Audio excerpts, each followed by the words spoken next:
As Oswaldo Guayasamin approached the final chapter of his life, he realized that paintings were only fragments. He needed space. Not a gallery, not a museum. A place where pain itself would have a home. A place where people could not just look but feel. This is how the idea of the Chapel of Man was born. He began to create it in the mid-1990s in his native Quito, on a hill overlooking the city. From here you can see the roofs of houses, the lights of the night, and volcanoes on the horizon. But it was here that a space for another kind of eruption was to be created: emotional, human, spiritual. This is not a temple of religion.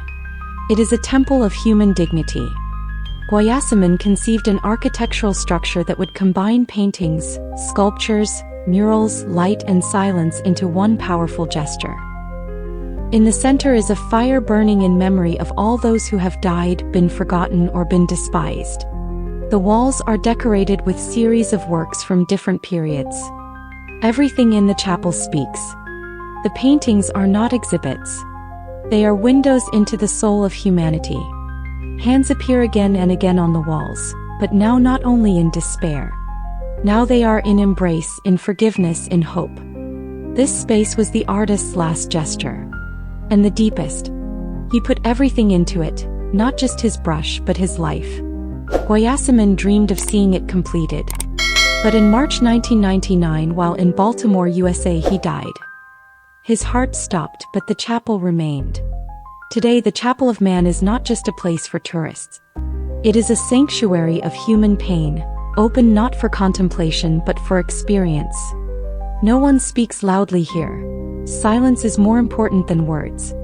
And when you stand in front of those same hands that once clutched your head in anguish and now reach out to another hand, there is nothing left but silence. Because this silence is not emptiness. It is memory, experience, presence. Oswaldo Guayasamin is gone, but his voice remains. He taught us not just to look but to see. Not just to listen but to hear the silence.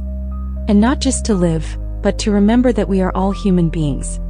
One person, one pain, one resistance. Thank you to everyone who watched this video to the end. If you liked it, be sure to like it, share it with your friends, and leave your thoughts in the comments. Don't forget to subscribe to the channel so you don't miss any new videos. See you next time.